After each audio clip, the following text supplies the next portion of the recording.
Khushlani kitchen and fan gallery. जी हाँ, जहाँ आप पाएंगे टोटल प्रीमियम रेंज के फैन, ब्रांडेड कंपनी के गैस चूल्हे और चिमनियाँ। ठंड के मौसम को ध्यान में रखते हुए सभी ब्रांडेड कंपनियों के वाटर हीटर, गीजर के साथ ही नोट गिनने की मशीन और इलेक्ट्रॉनिक अप्लायंस की विस्तृत रेंज। पता फूल गली खुशलानी रेडियोस के सामने, Khushlani kitchen and fan gallery. Mobile number love Tejwani 8989420000 और नितिन तेजवानी 9826391234। खंडवा में 10वीं की छात्रा को अश्लील मैसेज भेजकर परेशान करने वाले युवक को पुलिस ने हिरासत में लिया है और उसके खिलाफ छेड़छाड़ सहित अन्य धाराओं में केस दर्ज किया है। मामले में 14 वर्षीय छात्रा ने अपने परिजनों के साथ कोतवाली थाने पहुंचकर इसकी शिकायत करवाई थी। पीड़िता ने बताया कि राजा कुरैशी उसे 5 महीने से परेशान कर रहा है, रोजाना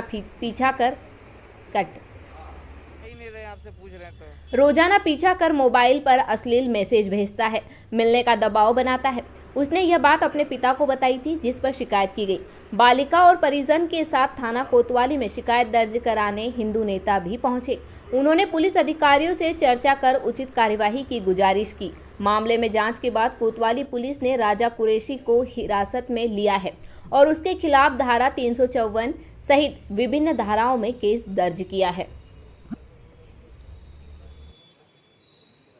यहाँ पर 14 वर्ष की जो बालिका है, एसटी परिवार की है, हमारे आदिवासी परिवार की है।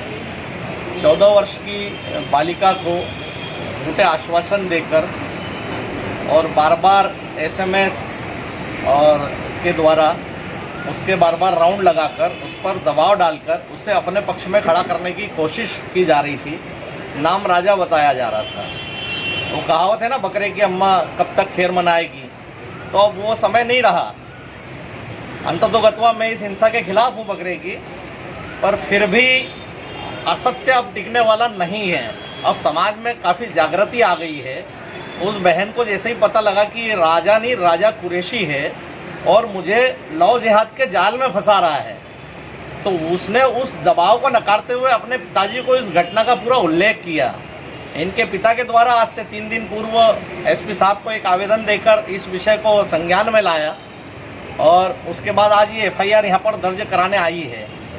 हमने देखा कि पूरे निमाड़ में ये 14-14, 15-15, कल ही अभी परसों मतलब 1 जुलाई को एक डोंगरी में 16.5 वर्ष की बालिका को लेकर एक मुस्लिम युवक भाग गया है, जिसके कि 3 भाई भी अभी फरार हैं। तो इस प्रकार की असंख्य घटनाएं तो पहले भी होती थी, लेकिन उन घटनाओं को हमारा आदिवासी समाज हिम्मत नहीं कर पाता था कि आके थाने में एफआईआर करवाए, उसे सहन कर लेता था। आज बड़ी हिम्मत से हमारे भाई आगे आने में आगे आ रहे हैं और समाज के सामने इनका असली चेहरा बता रहे हैं कि ये कैसे छोटी छोटी बालिकाओं को, नाबालिग बालिकाओं को, जिन्हें समझ ही नहीं है, उन्हें अपने जाल में फंसाने के लिए प्रेम से डराकर दबाव के द्वारा अपने पक्ष में लाने की कोशिश कर रहे हैं और बालिकाएं लव जिहाद का शिकार हो रही है, उन्हें लेके भाग रहे हैं। अभी तो शहर में अभी कुछ ही समय पहले की एक घटना, एक बालिका को लेके गए, मेरे ख्याल से 1 वर्ष हो गया, शादीशुदा व्यक्ति बालिका को लेके गया, आज तक उसके पते नहीं है। मतलब कहीं ना कहीं पुलिस प्रशासन भी उनको ढूंढने में असफल है और अगर प्रशासन ऐसा ही ढूंढने में असफल रहा तो ये घटनाएं बढ़ेगी।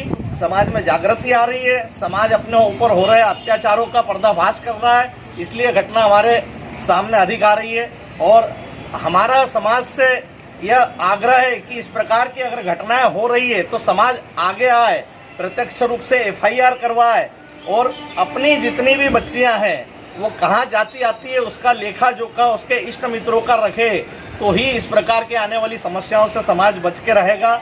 हम सब इनके साथ हैं। इसी विषय को लेकर आज यहाँ पर थाने में आना हुआ।